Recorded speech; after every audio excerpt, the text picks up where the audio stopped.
Welcome back to the Armchair Coaching Podcast. This is Coach Sheffer, your host, and we are doing yet another program profile episode. We are finally going to be we're going to be focusing on BYU because BYU seems to come up in literally every program profile episode for some reason.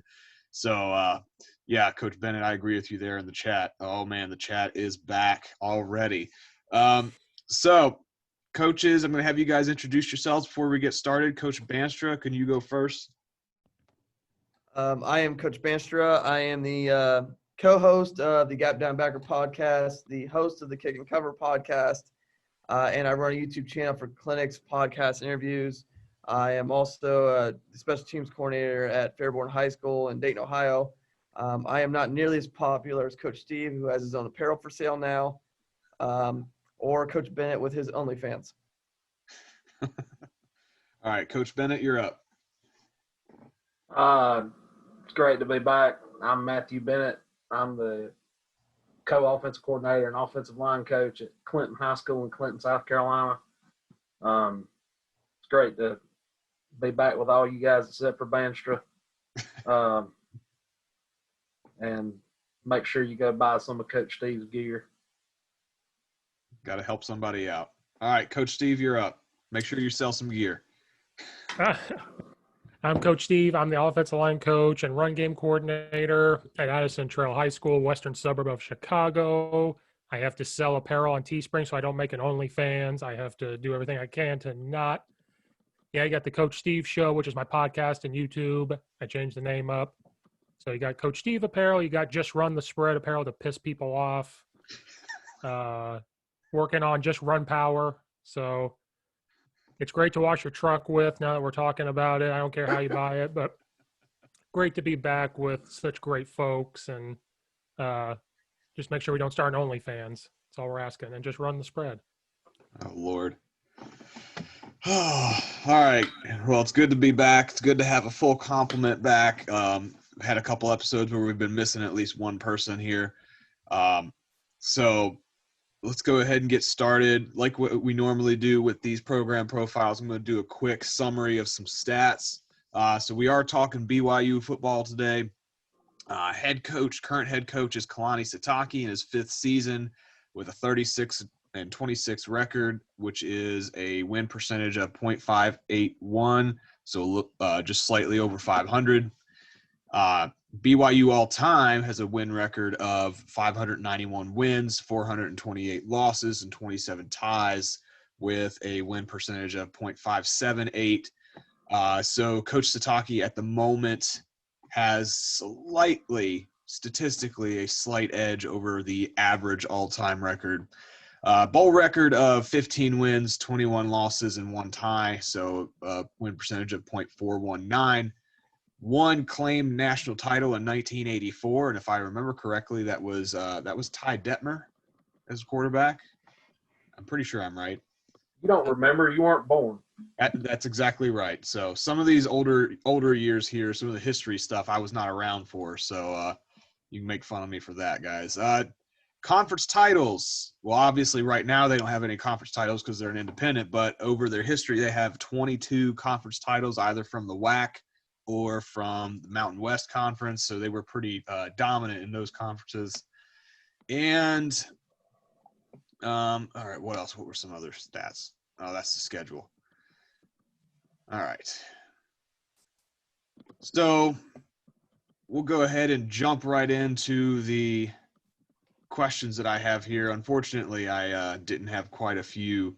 I didn't have very many questions today, but Coach Bennett says BYU is wishing right now they were running the triple option. You might be right. I did have a question about that in here, so, or at least I thought I did. A couple years ago, Coach Niumatalolo was being considered for the job, and I think he accepted it at one point, didn't he? Right before they had an standing offer for him to take it, and I believe second he turned it down, they focused their attention on Coach Sitake, and I'm probably just butchering that last name because he was the DC at Oregon State for a year. But that was like the 2-year period where Coach Niumatalolo interviewed at Iowa State, Arizona, BYU, and I think there was one other one that reached out to him And closest from my understanding, him taking the job outside of Navy was BYU because of the Mormon connection and guarding his faith and so forth. A Yeah. lot of people think he won't take another job because if he's ever going to take one, it'd be BYU. Yeah. Let's also, since we're talking about it, Arizona didn't hire him because he runs the option, and they haven't won since. Yeah, that hasn't been very good for them since then. Which I know that BYU's been pretty good this season. We'll talk about their schedule later. But if Coach Niemot had actually gone to BYU, you think they'd be even better today than they are? Like, or are there just so many different scenarios or different things that go into that? I think there are too many variables to kind of figure that out. I think we're all well aware Coach Niemoloto at Navy runs a good program. I don't think anybody questions that, and I think he would have been fine there. I think it would have been a little bit of a culture shock to an extent at BYU, kind of one of the godfather homes of this, at least West Coast and spread run passing games. So I think that would be kind of a interesting little dynamic. But again, with his connection to the faith, which is kind of what bounds that university, I think they would have been fine. And I think it'd be very interesting to watch people who have taken 2 years off for a Mormon trip to go and are now grown men run the triple. Yeah, that is true. They're pretty good at running wide zone. Oh yeah. Who had that video? Was it Coach Kadudi who had the video about them running wide zone? Probably. I think so. Kaduti's done a couple lately on some of the college teams. I want to say he did one on them. Yeah, he did one on the Browns too, which is kind of interesting. It has a little bit of connection to the podcast here because I actually I interviewed a coach from the Tip of the Spear company, and he and his partner is actually the assistant offensive line coach at the Browns right now, and he brought his system. So when I'm talking about Mike Pollock, he's one of the partners at the Tip of the Spear. So if you're interested in any of that, you guys should go check that out. But I interviewed him, and we talked for an hour and a half, not just about their program, but just about offensive line play. That's a good episode whenever that's going to come out. But just real quick, to your point, yes, he did do the video on BYU, and ironically, it's titled BYU and How They Had Their Way with Navy. Yeah, well, they did. No. Navy struggled that first month. I don't think anybody kind of questions that. What happens when you don't practice contact? That was like a week. That didn't we record the Navy episode that week? Yeah, and then and it was really bad for several of us for a while. I come out looking like a dumbass on that one. I think we were all wrong on that one. What did I say South Carolina was going to be this year? 2-8. Yeah, you were right. Yeah. Is that and no offense to South Carolina, but is that really a prediction? That's. Oh yeah, when are we going to? Oh, we need to talk to their new head coach at some point because that was not on any of our radars initially. So. Well, I think our original idea is we're going to eventually do a coaching carousel episode closer to the end of the season once stuff starts going down, firings happen. And we got to talk about, this whole like Texas situation, whether or not Tom Herman's going to be there. We kind of talked before the podcast started about Michigan. So like all those are things we need to talk about. I think we'll talk about like the pros and cons of all the coaches that got hired. Like, Shane Beamer. Have Tom Herman next year. Just accept it. No, they're not paying $25 million for him not to coach.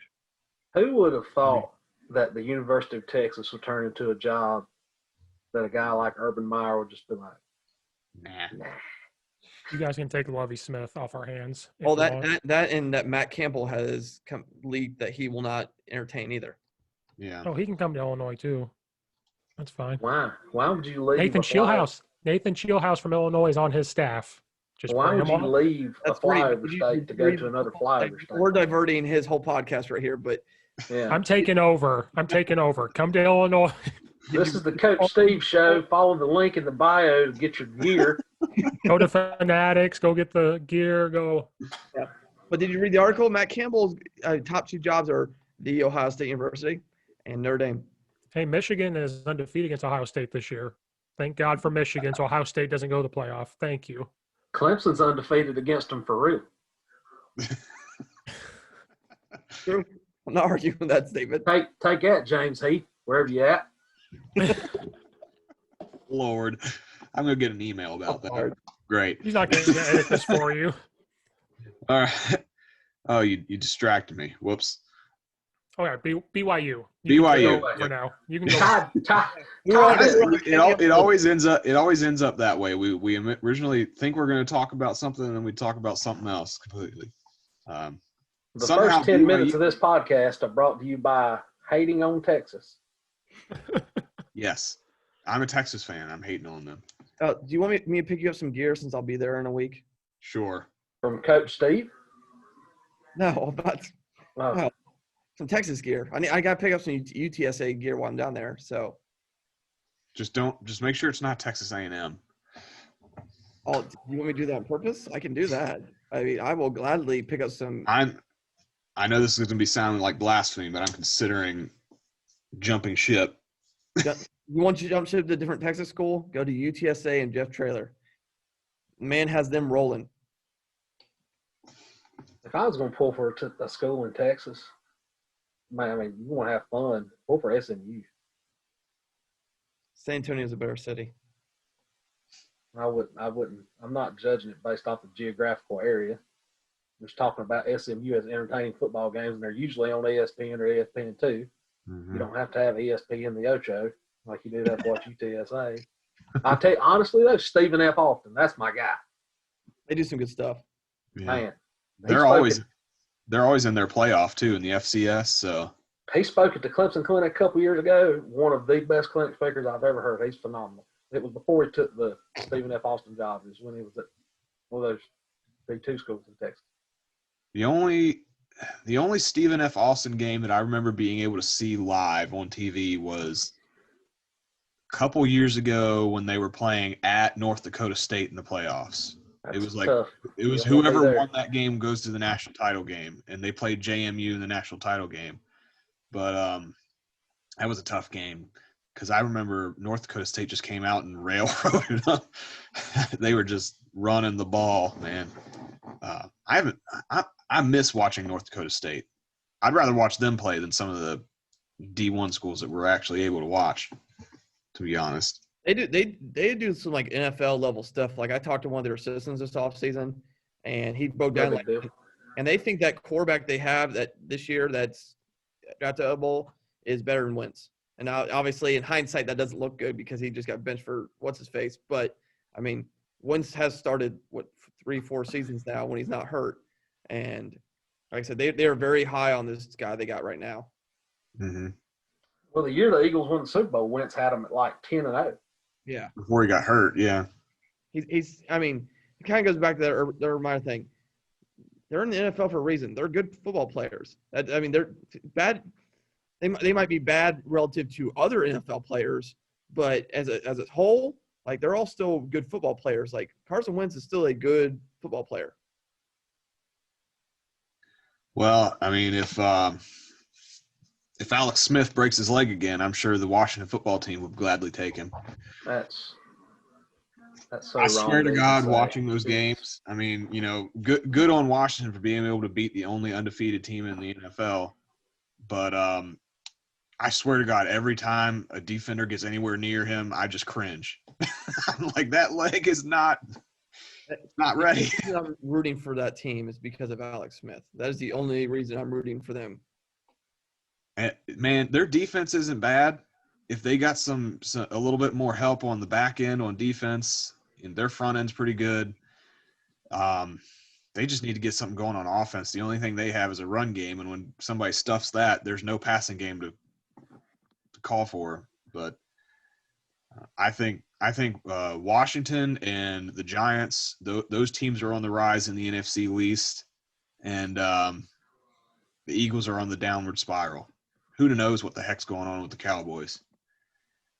I mean, I feel like Cowboys, they're going to have to pay Dak Prescott now. They have to. Well, the real question is, are they going to fire a coach after 1 year? Because that is a massive, that's not the expectation for Jerry Jones' world. Mhm. Like, COVID or not, like, Jerry don't care. Well, they've lost at least 2 games that were solely on coaching. Mm-hmm. I mean, my God. How about them And I- Bears? I would say, being a Bears fan, I don't know what that's like. I mean, I don't want to, I finally got a quarterback and his knee got destroyed again. Like, I mean, I don't want to hear it. I'm a Vikings fan. We're sitting at like 1-5, and I'm like, hell yeah, tank for Trevor. Let's go. Then they rattle off 4 in a row and then lose to the Cowboys. The Cowboys, if they enter squad, it ends in a 0-0 tie. They can't beat themselves. But They beat the Vikings. even if you would have lost out, you still wouldn't have gotten Trevor. The Jets can't find a way to win a football game. No, but that's what. Yeah, I mean If Adam Gase is not fired by the end of the season, Trevor Lawrence is saying, "Screw this! I'm staying in college." it wouldn't be the most shocking thing ever if he hung out another year. Him and ETN both. I wouldn't advise it, but it I thought wouldn't be the most I thought shocking thing. ETN was a senior. Is he only a junior? But they don't Everybody get gets another extra year.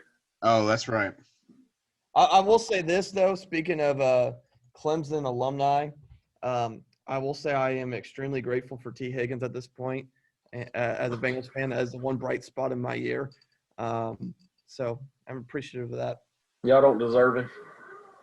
I don't care if we deserve him or not. The boy is balling out, and I am excited about him and his future. I just re-looked it up right now. 53 catches, 729 yards. I'll take it.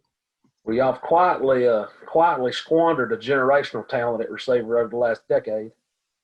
Well, I mean, he couldn't stay healthy, so that's what it is. They get healthy till they got to y'all. Oh, that's a lot of NFL players. Oh, he's healthy till he got in the league. Well, god dang, he played in the SEC. It wasn't like he was playing in 7 under Mike football. Have you been to a practice field or a game field in the state of Ohio? Come on now. I hope I never do. Same. Man, I have to admit, my wife has family in Ohio out near Akron, or they live in Akron. I don't want to live there. They're zips. Akron's a whole different world, my friend. Shout out to my guy. You're still in West Virginia or Pennsylvania at that point. Rich Wursel. Shout out to my guy. The only way you'd get me to go to Akron is if you hired me as an offensive coordinator and you said, "Okay, you can run the triple." Or Illinois hire. Shit, I might just go wing T. I mean, I thought you were shotgun wing T guy. Stop changing your mind here. Are we talking about BYU? Who's BYU? What are we talking about? What we're doing is we're pulling the same thing that we do with every other episode of the program profile, where we end up talking about BYU, but now it's BYU's episode. We're going to talk about everybody else. We need to do one Saturday night, do like armchair after dark, and everybody just start drinking. I'll get my bourbon out.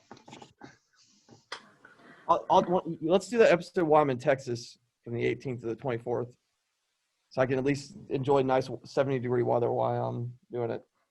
Or we'll make that the episode where we're going to talk about how to make the playoff better, how to fix the playoff. We're all drunk and talk about it. It's in the 50s here. It's colder than shit. It was 28 today, I think. Well, I'm not sure if it broke 40 28. at my house. 34 presently in Ohio, but in San Antonio it's 63 degrees. currently as we sit, it's 34 now. It's done got cold, sun's down. High 48 today. No. I don't know about you guys, but I think I'd rather take cold than hot. I just feel super uncomfortable and hot, but I can always put more clothes on when it's cold. I'd rather have the nice heat of Texas. When I lived in Columbia, I think that's the hottest place on the planet. It's not great. The heat is not.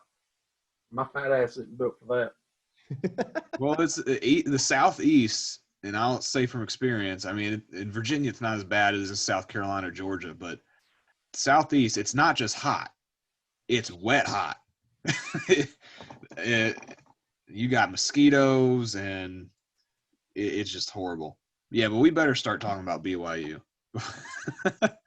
Wait, we're recording? Oh, that sucks. Got to put like a disclaimer in your episode, like if you actually want to hear about BYU, fast forward to 28 minutes. Well, that's why he needs to put time tags and by of his videos so he can. Too much work. Yeah, I mean, Well, hell, that's it's not not Slap the videos up there.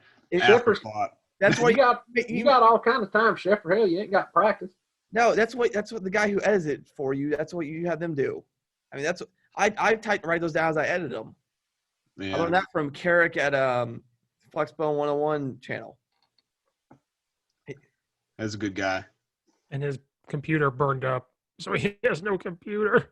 Yeah, I saw that. He lost all of it. He was working on like a couple things too. I messaged him too, and he goes, "Fuck off."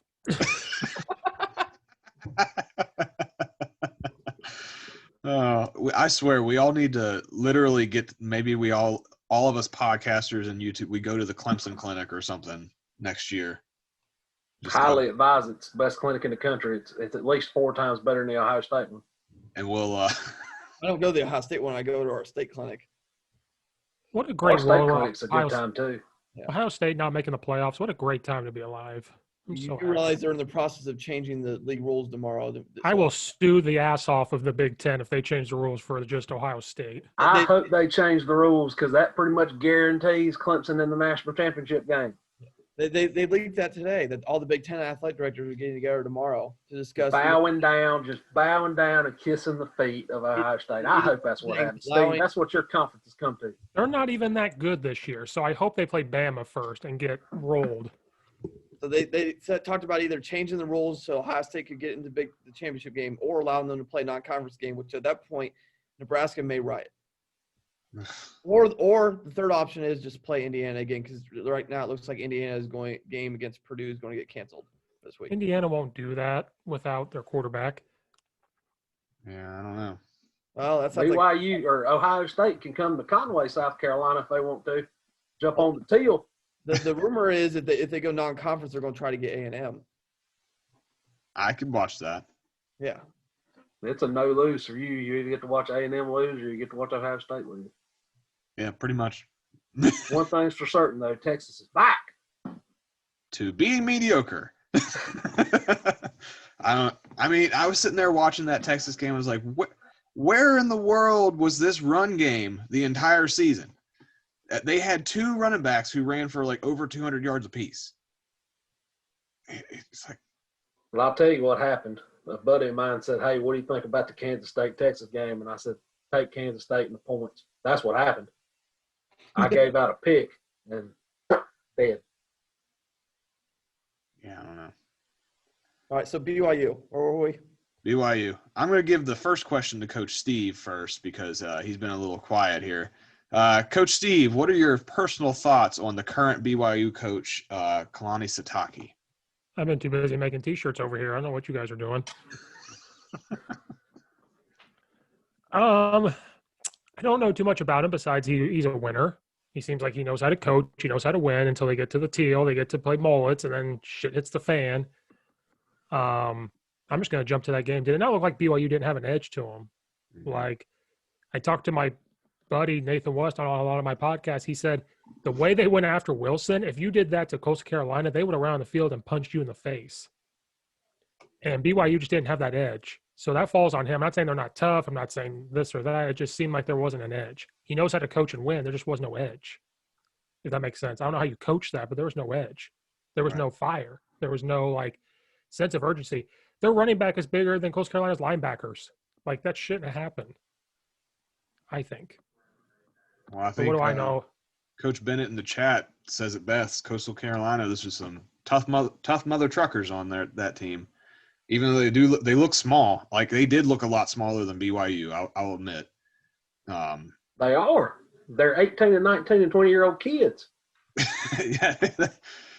What's the average age of the player on BYU? Like 24? 23, 24? Yeah, their linemen are all seniors, I think. Yeah. Seniors who skip 2 years to probably go on a mission trip. Yeah. And then they get another year for eligibility now. And I mean, Yeah, that whole offensive line theoretically could come back for one more year.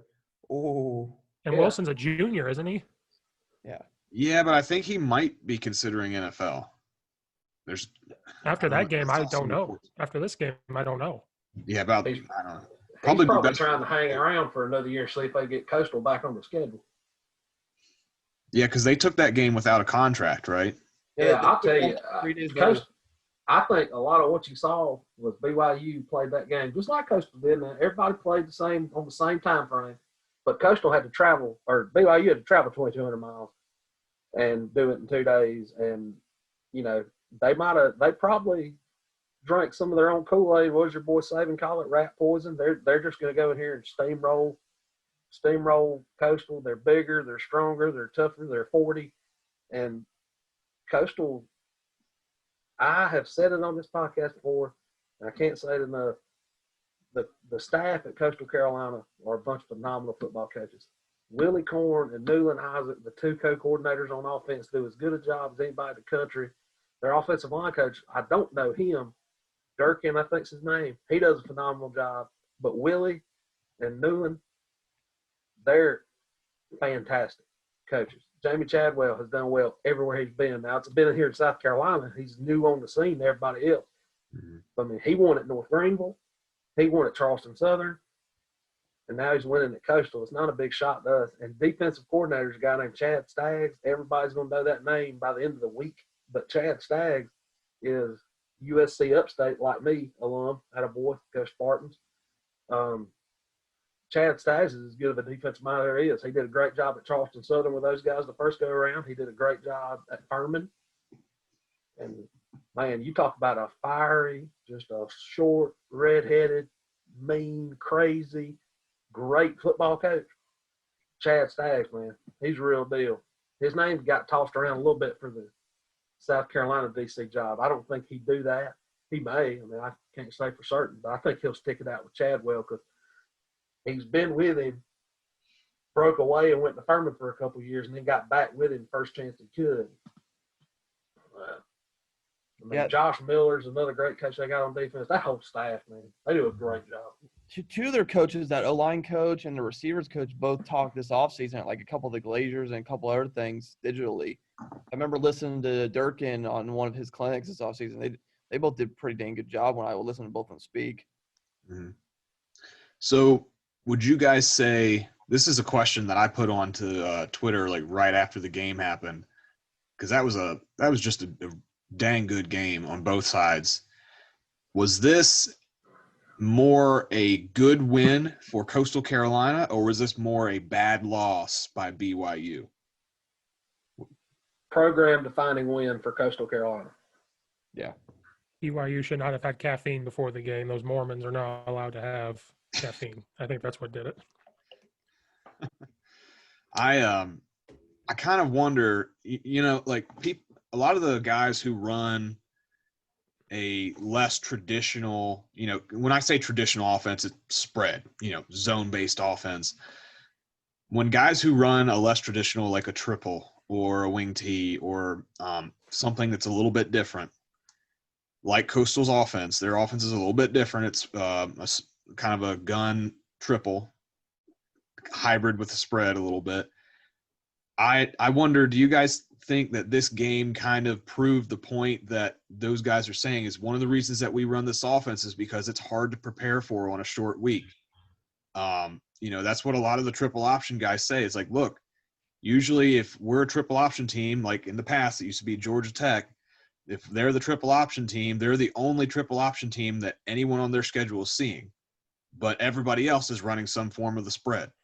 So BYU, I wouldn't necessarily say they are spread. They kind of look like a pro style to me. They do get under center. They run a lot of tight end, heavy sets, and they do a lot of wide zone, a lot of pro style stuff. But would this game be an example of that type of offense being a little bit easier to prepare for in a short week compared to a Coastal style offense?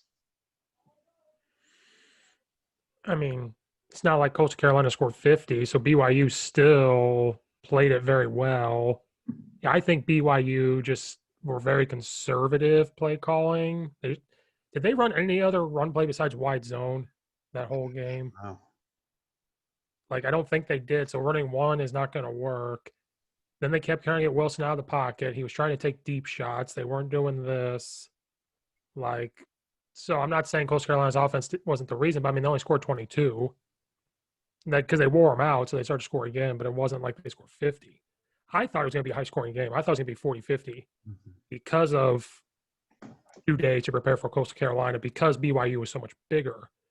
So I don't know if it's necessarily that. And BYU plays the academy schools. They play some of them, so they prepare for stuff like that. So I don't know if I'd go that far because I'm the spread guy, so I'm going to defend it a little bit. But BYU is a power or spread power run team, kind of like Clemson.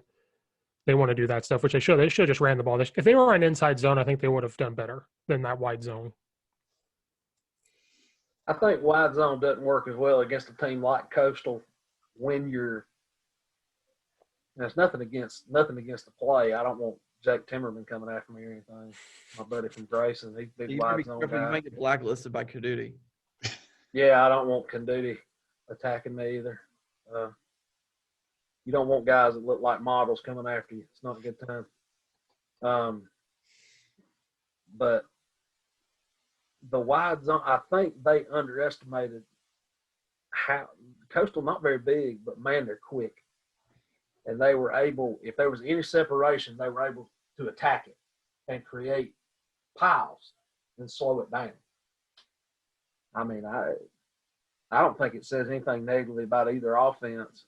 Or really overly positive because, like Coach Steve said, a low-scoring game. But I think it was the exact kind of game Coastal needed to get into to win. They needed to make it a rock fight, low-scoring game, long drives, not a lot of big plays. Because it turned into a big play fest. BYU's played in 7 of those already this year, and they win those fights. Yeah. Mm-hmm. They've made it a boxing match instead of a barroom brawl pointing you to death. Yeah, I mean – the announcers were talking about the average number of drives that each team has per game. And, Coastal, they were comparing Coastal Carolina to Army about how many drives they get, about 11 drives per game. Because they're spread, but they're not like, let's go, and try to get as many plays in as possible. They're going to slow it down.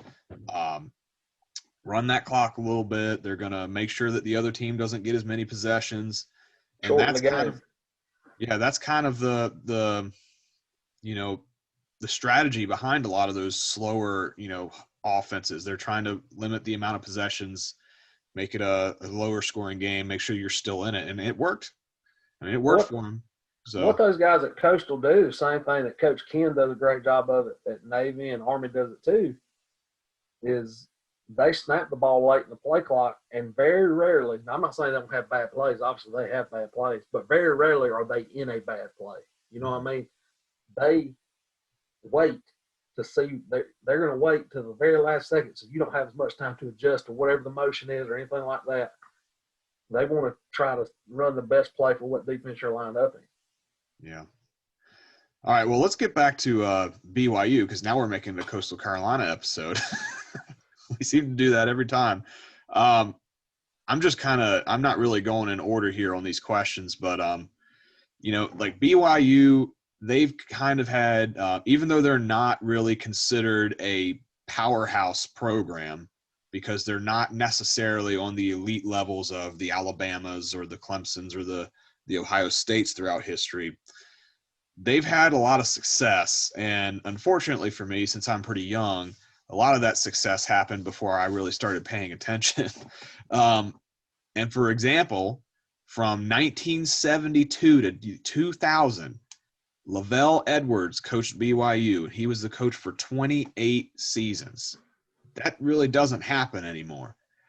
Now, his teams were known for spread offense and throwing the ball around. Do you guys feel that the BYU back in the day, did they have any influence on like the current trends of offense that are going on today? For example, air raid and the other spread offenses that are being more popular today? Well, Mike Leach and Al Mummy. Hi, Mommy. Thank you. I just brain farted there. All the air raid guys attack him. Nick Bandstra. Both of them have talked about how they've taken stuff from Coach Edwards. I think even there's quite a few of those passing gurus that say they took a lot of their principles from Lavelle, and back from when he was at BYU and kind of the success he had there. I think even what's his face at the 49ers, even they kind of traded ideas here and there. Coach Steve, you have any thoughts? You're the spread coach. You mean closet triple option coach? Maybe. No, because like you said, you said it before I could jump in. That's where Hal Mumme and Mike Leach went and watched. And, I mean, they looked at the triple option stuff, the if-then, and then they went to BYU and took all their passing stuff. So, of course, they had a huge impact on – well, like in the books you read all about it, you had the run and shoot around. BYU had their West Coast, I think. Correct me if I'm wrong, more like a West Coast type thing. And then Mike Leach, like, we have to come up with a name, and he came up with Air Raid. He was like, let's just call it Air Raid. And Mummy's like, no, don't call it that. Well, Mike Leach sent it to the paper, and he's like, oh, let's call it the Air Raid. And because Mike Leach had to do the advertising and promotion, and so they had a big influence on what they do, and they still run the same stuff, kind of. They never really left. You could make a strong case that Lavelle Edwards is one of the 10 most influential coaches on the game today. Yep. Because of that. Because think about all the people that, worship Coach Leach and Coach Mumme and I mean, I've heard interviews with Mike Leach talking about going to – did he go to BYU? Or did he Coach Steve, resident Leach guy. Where did Mike Leach go to college? He went to BYU. Okay. Okay. I can't remember if that was the law school one. I think that's it. Because he got his bachelor's from BYU, and then got his whatever from Pepperdine. Because he made fun of the statue with the long hair. He would make fun of their long hair thing, and they pull him in the office, and he was like, I'm just giving a statement. It's in his book. It's hilarious how he makes fun of their hair and the Coke and all that. Well, I mean, like you said, Coach Bennett, it's all about that coaching tree. I think it's more about that than necessarily how many national titles you've won. Look at the coaches nowadays who have real big coaching trees. You're going to have Nick Saban. You'll have who else am I thinking of? Lincoln Riley's going to end up with a big one. Yeah. Andy Reid and his coaching tree. Yeah. Andy Reid. Belichick. Yeah, but his is a little outside of Joe Judge right now. That tree does. And all Belichick's, yeah. All Belichick's trees, they all die and just go back to the fold. Yeah. Except for the Dolphins coach right now, he's doing pretty good. He's doing a phenomenal job. Joe Judge too. So right now is the best the Belichick tree's ever done in the pros. Yeah, just to highlight real quick because I was curious. Here's just a sample of Lavelle Edwards' coaching tree. Brian Billick, Mike Holmgren, Andy Reid, Norm Chow, Steve Sarkisian, Kalini Sataki, the current head coach at BYU, Kyle Winningham, and then there's a bunch of coordinators, other connections. Did not play for Edwards or coach for him, but are heavily influenced by him on this list. And this is on BYU's website. Mike Leach, Hal Mumme, Matt Edwards. That's a hell of a coaching tree. And like I said, that's the fraction. There's like 100 names on this list. And those pretty solid. Yeah. Well, 28 years. Is Steve's name on there? At a college level. Kyle Winningham, Wayne Walker. No, Coach Steve. Coach Steve. No, probably on the Illinois one somewhere.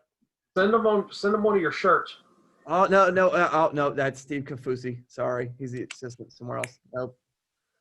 As long as Tim Beckman is dead somewhere, I'm fine. Wow. Lord. All right. Gonna have to edit that one out. Oh my gosh. Okay. Mike would need a disclaimer at the beginning of this podcast. I'm just gonna go shred all the paperwork for all the injuries the players had, and Yeah. Lock them in closets. I can't wait to listen to the disclaimer at the beginning of the podcast. Coach Bandstra, Coach Sheffer, and Coach Bennett do not agree with or recognize Coach Steve's comments during this episode. Don't get me. Don't get me.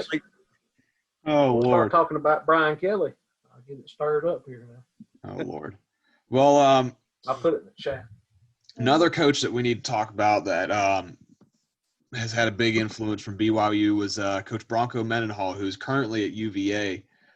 Coach Mendenhall was the head coach at BYU from 2005 all the way up to 2015. And during his tenure, they had a couple losing seasons before he was hired as the head coach. But during his tenure, his first year he went 6-6. But after that, 2006, 11-2, 07, 11-2, 08, 10-3, 09, 11-2.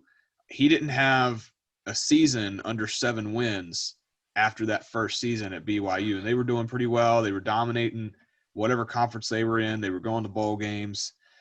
But then he left for UVA. So the question that I had for you guys is, should Mendenhall have stayed at BYU and continued his success, or was it a good move for him to go to UVA? I mean, he's talked about in interviews how it had run its course and it was kind of time to part ways. I mean, last I checked, I haven't checked how he's doing this year, but he's doing fairly well at Virginia overall compared to where they were when he got there. I mean, Virginia was not in a successful state, and he's done a good job rebuilding it. I know they struggled a little bit towards the end of his run at BYU to a point, but like I said, he's mentioned that he kind of run its course, and it's kind of time for both them and him to have something new and kind of a refresher, and which sometimes you kind of need that. I mean, sometimes coaches need a refresher. Sometimes, just like a lot of things, you just kind of need a new change of scenery. And sometimes it's kind of run its course. And sometimes that works out like it did here for kind of both of them, and sometimes it doesn't, i.e. the Bengals. Well, I think Bronco Mendenhall's done a great job at Virginia. He's been to an ACC title game and played a Clemson team that was phenomenal and kept that game tight. He's done a really good job. I've been fortunate to see his team play in person. I went up to Charlottesville when Liberty played there because I got a kid that plays at Liberty that played for me, and got to see him get his first collegiate start. Shout out Michael Bollinger against Virginia, and man, they love him up there. The Virginia people that I came in contact with love him because the program apparently is. You know, they didn't like some things with discipline and things like that. Well, out there, he don't mess around with stuff like that. He runs a tight ship. He's got a good recruiting base. I think Virginia is a much better job than BYU from where I sit. Now, I'm a little biased. I live in South Carolina. I can get to Virginia in a car. I don't have to get on an airplane to get there. But I think Virginia is a better job. And you also got, golly, if you're in Virginia, you're competing with Virginia Tech. Now you're competing with Liberty, too, on a grand scale. But, man, if you can just win Virginia Beach, if you can just go and keep half those kids in the state, you can have an extremely talented football team. Mm-hmm. And then dip down into the Carolinas. And while you're down there, keep on driving and go to Georgia. Yeah, and just pick some up on the way. Well, I live in Virginia, and we talk about that a lot. You know, how could these Virginia teams be better? You got to keep these kids in state. You know, Clemson's stealing a bunch. To me, it seems like a lot of our really good players end up going to Penn State for some reason. In Virginia, it's like Virginia's misguided youth. It's a pipeline for Penn State for some reason. Well, here's the other thing about Bronco Mendenhall. And assuming he makes a bowl game this year with all the bowl game cancellations, I'll just say he'll be bowl eligible. I'll just phrase it that way. Assuming that happens this year, because he's 5-4 right now, 14 of his 15 years as a head coach, he has made a bowl game. The only year he did not was his first year at Virginia when he took over a program that was in not good shape. We'll just phrase it that way. It was his second year at Virginia. They were in the Chick-fil-A Bowl smoking South Carolina. Not Chick-fil-A Bowl. It was the Belt Bowl in Charlotte. Belk was his third year. Second year, he lost the Military Bowl. And then last year, he lost the Orange Bowl. He is 7-7 in bowl games as well. That's not bad. No, I mean, he has not. He's only had one ranked team finished ranked in the past 8 years, though. That's kind of the only thing you could probably knock him for. But still, I mean, you look at his resume. I mean, he was 99-43 at BYU, and he's 30-31 at Virginia. And he'll probably have a winning record at Virginia by the end of the year when they play another game or two. Yeah, most likely. Virginia Tech doesn't look all that great right now, so I think they have a good shot at winning that game. But BYU, okay, so if I'm comparing BYU to Virginia, I guess, Bennett, you're probably right. Virginia's probably a better team, a better program. They've probably done much better in recruiting, getting better recruits. But they're in the ACC, which is, except for Clemson, it's pretty competitive outside of Clemson. It's pretty tough.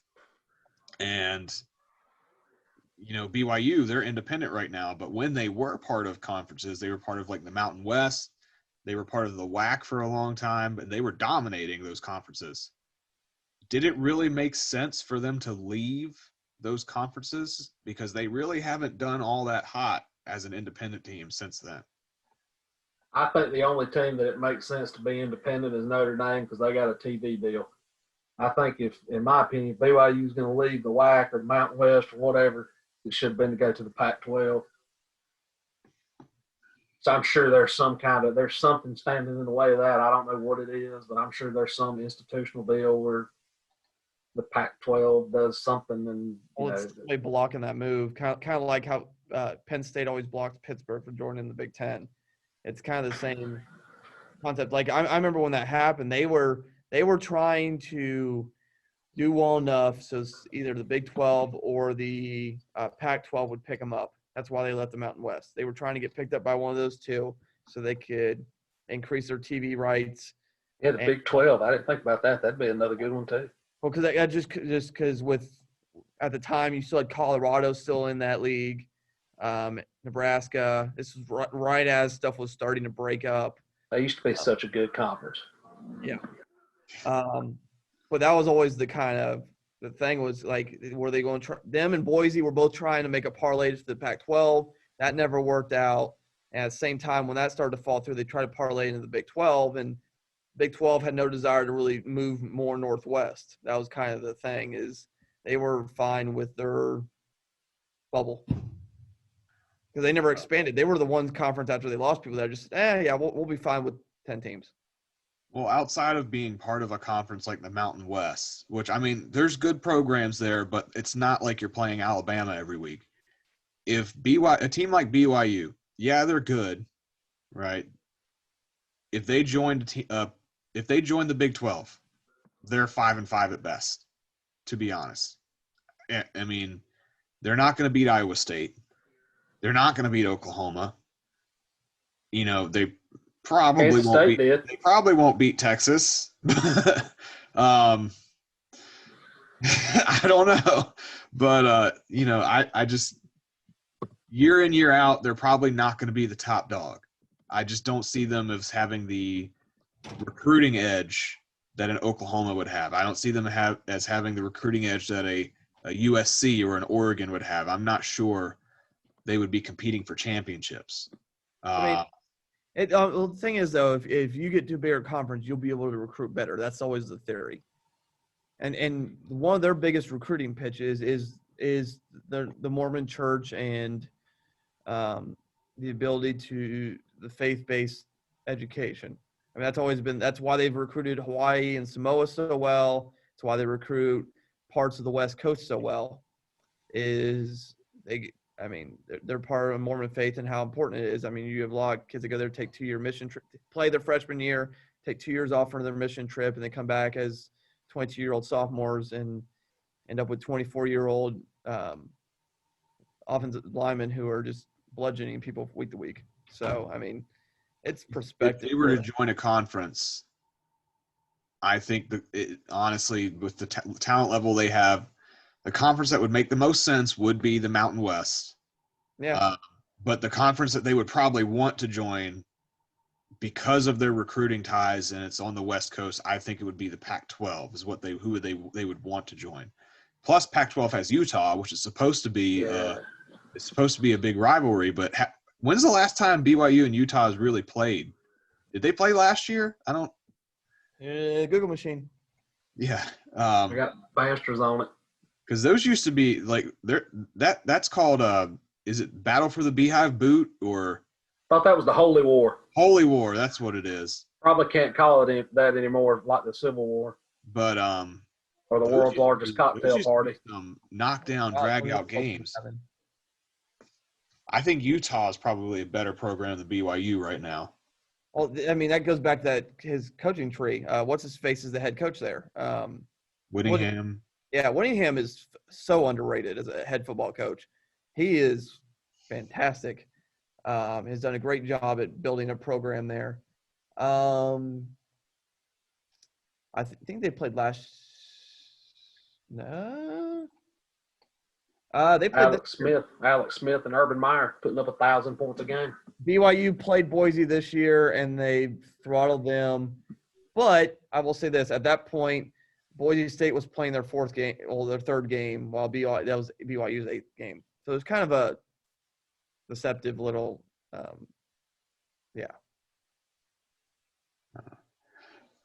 Well, it kind of leads us into talking about how BYU before this past weekend, they were undefeated and they were not getting a whole lot of respect from the playoff committee. So here, we'll look at their schedule real quick. So they played Navy. They beat Navy 55-3. They kind of avoided playing Army. I'm going to be honest. Looking back on it now, I think they probably would have throttled Army. You watch your mouth. Hey, I'm a huge Army fan, but I just don't know. I just don't. Army had been tackling to the ground and blocking live bodies. That's true. I mean, they wouldn't have beat them. They wouldn't have beat them like they beat Navy. I think it would be closer than 55-3, but I don't know. Because I think Coastal's better than Army, to be honest. I don't know. These are the kinds of questions we need answered. We need to see them play each other. But they beat Troy 48-7, Louisiana Tech 45-14, UTSA 27-20. So that's a close game. Yeah, trailer. Joe Trailer. They beat Houston 43-26. I don't know how good Houston is. Houston played like 2 games. That doesn't Yeah. I mean, every game they schedule gets canceled. So they beat Texas State 52-14, Western Kentucky 41-10. They beat Boise, and at the time, Boise was ranked 21st. They beat Boise 51-17. Then they played North Alabama and beat them 66-14. So it seemed like up until they played Coastal Carolina this past weekend and they lost in a close game, 22-17, where they were 2 yards away from scoring a last-second touchdown and winning that game. So they kind of had of course y'all remember this. Y'all remember the old, system that we used to have before we had the 4-team playoffs and the horrible BCS bowl system. Horrible BCS, and literally every single year it was Boise State. The conversation about Boise State, will they make the national title game? And everyone was saying, the formula for Boise State, because their schedule was terrible, they have to score like 50 points on everybody, and they have to do style points. It seemed like that was the recipe for BYU for a little while until they lost this weekend. So if they had gone undefeated, would they have had a legitimate argument with looking at the schedule? Would they have had a legitimate argument in saying, hey, we should deserve to at least be looked at? If they would have beaten Coastal and beaten them like they beat everybody else, I think so. But other than that, it's tough. What they needed, and they didn't get because it was COVID, is they needed that Alabama game that was on the schedule originally. Yeah. Because even if you don't win that one, if you play Florida's proving it, or Texas A&M's proving it right now. You play Alabama, you don't beat them. Maybe you play them close and you win the rest. That'll get you a long way. Mm-hmm. Yeah, you beat Coastal convincingly. You're probably 7th or 8th right now. On like in all honesty, you win barely. You're probably where Coastal Carolina. You're still sitting at 8-9. I mean, here's the thing. Like, because I looked at it earlier. Like, I mean, the top 5 to 6 ain't changing. Really, 7 aren't. I mean, Alabama, Notre Dame, Ohio State are all undefeated. Clemson's lost, has an asterisk next to it because Lawrence didn't play. A&M is, even though they've lost a game, they're rolling people right now. Mm-hmm. Florida looks good. Cincinnati's undefeated. I mean, you're still having a hard time jumping those 7 teams. And then you got Miami, Iowa State all pulling up the rear. I mean, at that point as well. I mean, it's just going to be hard to break above 7. I mean, you need some people to start losing. That's kind of was the old theory, like how they're part of the Boise State conundrum back on the BCS Bowls is you need everybody to lose 2 games. And right now you need – I mean, the problem is you have 3 SEC teams with 0 or 1 losses. Mm-hmm. And Notre Dame, who's figured it out this year. Like, that's the big conundrum. Had Notre Dame and Cincinnati not be having the seasons they're having, okay, you're probably fighting for 6th place, in which at that point – you might jump in late. But with how current teams are doing with this odd year, I mean, no. I mean, it's an odd year. I mean, I'm looking at this thing like Tulsa is 18th in the country right now. Tulsa hasn't been ranked in like 7 years. Good for them. I mean, Philip Montgomery has done a great job this year at putting his program together. But, I mean, it is a weird year overall. Mm-hmm. Well, like, for me – and I think we were planning on talking about fixing the playoffs, on another episode, and we'll come up with some scenarios and stuff. But for me, this is another one of those examples. It's the Boise State conundrum with the BYU, with the Cincinnatis. It's, the playoff was made to start allowing teams like this to have a shot because they were not getting the shot with the computer system from the BCS. There's still not enough playoff spots. I think this still system not getting a shot. This system was put in place to keep the ACC and the Big Ten and the Pac-12 from bitching about 2 SEC teams playing each other for the national championship. Yeah, pretty much. I mean, that's exactly what it is. And that remember that was also pre-Clemson figuring it out too. Like, that's back when your ACC winner was going 10-2. Mm-hmm. And going to their Orange Bowl. Yeah, I mean, you want that fixed, you need an 8 or 16 team playoff, or if you want to be really funky, go 12, give the top 4 teams a bye, and let 5 through 12 battle it out to play them. If you did that,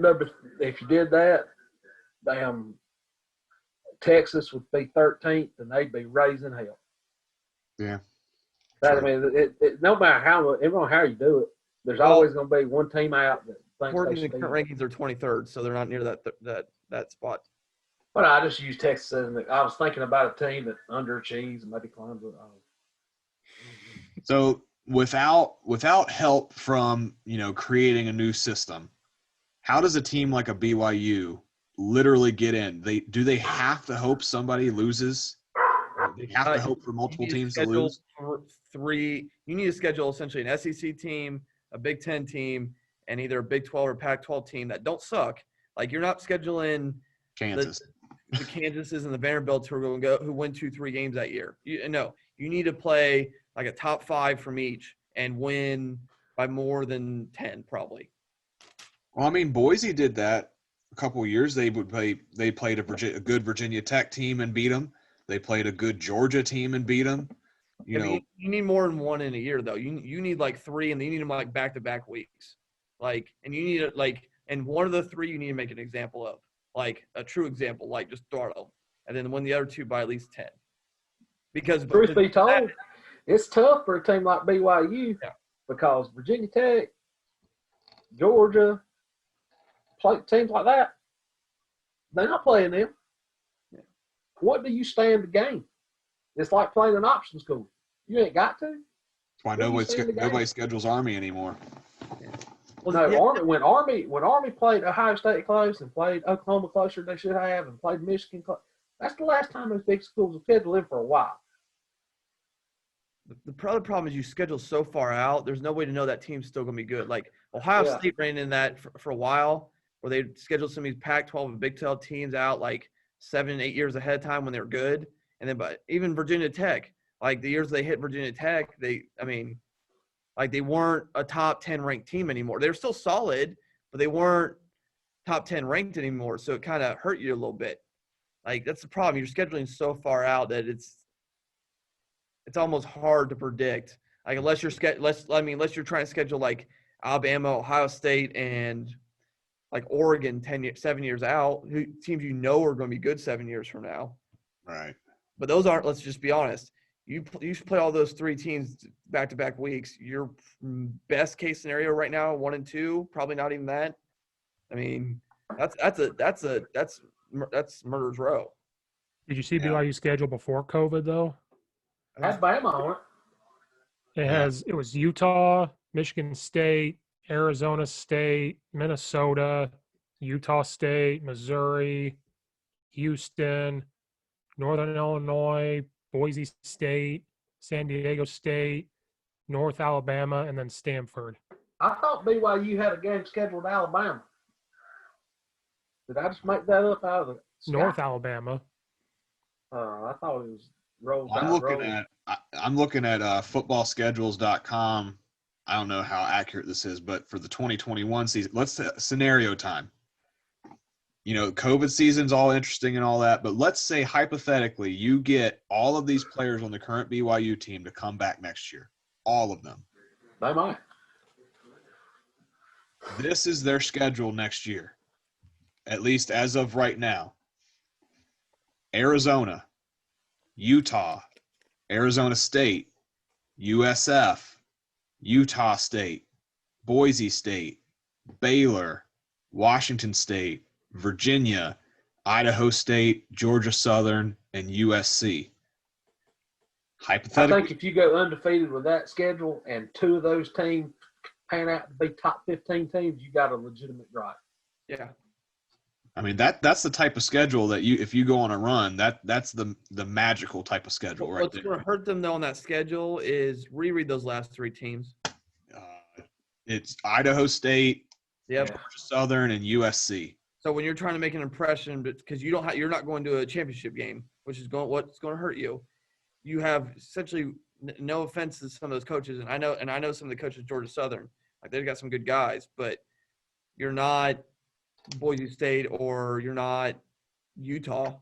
I mean, I think that's a smart schedule though, because you're not playing in a conference championship game. The last time people see you is probably going to be on national television at 10:30 at night on a Saturday in California. Yeah, the USC one's good, but I'm saying the 2 weeks before that aren't going to. Unless Georgia Southern's making a run next year, which they would do. Alabama don't play nobody before they play Auburn. That's true. That's a good schedule. And I mean, hypothetically speaking, you could almost argue that this is basically a Pac-12 schedule because you've got Arizona, Utah, Arizona State, Washington State, USC on there. Then you've got Virginia, Baylor. I mean, that's a lot of Power 5 teams. And they're not. I think you got to go undefeated, and you got to win all of them by double digits, but maybe one. Yeah, and like those, Baylor's not that great this year. I haven't seen Washington State. UVA's all right. USC's unbeaten. Washington State, I watched them Arizona's Sunday terrible. night. They're having they're struggling a little bit getting the shoot going. Yeah, but They're still getting adjusted. They're young too. They'll be all right. They're a lot like watching your boy Babers at Syracuse. They're just young and figuring it out. It didn't help that they didn't have a spring ball. That's what hurt Leach too. Like, because my buddy's a big Mike Leach fan, and he's talked about how Steve? You talking about Steve? No, Steve's a closet triple guy, but True. So, but my buddy talked about how like early in the season, they were just like a lot of route running issues, a lot of not sitting in the correct spots, and he's watched the past couple games. He's like they're starting to figure it out, and they also have a freshman quarterback. Like, but he said like a lot of the receivers are starting to click. So like I said, without a spring ball, that's where some of these, especially people who took new jobs, There you go. Like it's taking a little longer to. And I love Coach Rolovich. Like I'm a big. I forget who I was talking to. I was talking to Woody Blevins the other day. He's a former Hawaii assistant and he just sings praises to Coach Rolovich. Well, we're reaching about that hour-long point there, so we're going to start to cut this one short. But if we were to give – I'll let each of you give BYU a program grade for, like, how you see them right now, A, B, C, D, and we'll talk about why. What would you give them and why? And so for me, personally, I'd probably give – because I remember I said an A+ is Alabama, Clemson. A is like Ohio State, Texas A&M, Florida. For like I really have a hard time putting any SEC teams except for like a Vanderbilt or a Missouri any lower than like a B. I would say they're slightly better than average. I'm going to give them a C+. Not quite a B because they're not in a conference. They don't have a really good schedule. They don't have a very except for maybe Boise. They don't have like an incredibly impressive win right now. This season, I'd probably give them a C+. They're better than average. They're probably not going to beat an SEC team. Oh, jeez. It's a good thing nobody can see that. So get that book ready. Coach Steve, what grade would you give them and why? Kind of want to give them a B- because they had a decent schedule before COVID, and then they had to scramble to get one. And watching them play up until Coastal, they looked pretty good. And then I think they just overlooked Coastal Carolina. Buy my shirts. That's the thing. I'm gonna make one that says Mormons drink Coke on it. God, I'm going to hell. Anybody wants to join me, more than welcome to. No, I give them a B-. You're already a Illini fan. Yeah, that's true. So I don't know. Part of me is like a C+ or a B- because before COVID, they had a decent schedule. They have a decent schedule next year. They want to play good teams. But so overall, maybe a B-, because not just this year, but overall, like their program, I give them a B-. This year, maybe you're right, a C+ type. But would we be saying that if they beat Coastal Carolina? Or would we be saying, oh, they're B+? Yeah, probably. Coach Bandstra? I'll be the passive generic one and say C+ like I do every other program. Just because, I mean, I will give Sataki a lot of credit. He's done a really good job there. And I mean, it's a historic program. I mean, it's not like Texas or Alabama historic, but I mean, you have Lavelle Edwards, the history of Lavelle Edwards, Steve Young, and kind of what has been built there. So, I mean, it's a C+ B- program depending on the year. All right. And Coach Bennett. I would say, what'd you say, Steve? B-? Yeah. I'll say B+ just because Steve said B-. Because they do a great job of running the football. I love watching their offense. They do a lot of different. It seems like they do a lot, but they must be really good at teaching it because it doesn't seem to slow them down a whole lot. But definitely, yep. The chat, gosh, that's good. It's the chat. I hope Coach Sheffer sells the chat one day, and maybe with the money we make, we can buy some of Coach Steve's shirts. But y'all, even if y'all read the book, you won't appreciate it because if you don't talk to Coach Steve, you don't know his dry ass sense of humor. You have to imagine him saying it exactly. You have to imagine him saying it exactly how he would say it as you read it. No, what we need to do is we need to do a podcast episode, make it like a pay-per-view episode where we just like read through, like we go through the chat messages. Coach Banstra's been on pay-per-view before. I prefer to be employed, and us reading that will get screencasted by someone, and no thank you. Yeah. That's the only thing. Well, what's going to be fun is y'all come down to the Clemson clinic, and we'll put the cameras away so we all keep our jobs. We'll have a good time. Maybe Now, just on a side note, before I get distracted, Coach Steve, do you wear cardigans? oh, I plead the fifth. I don't know where this is going. Oh boy.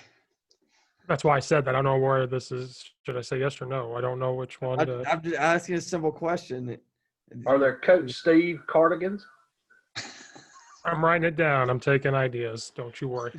All right, gentlemen. Well, if you guys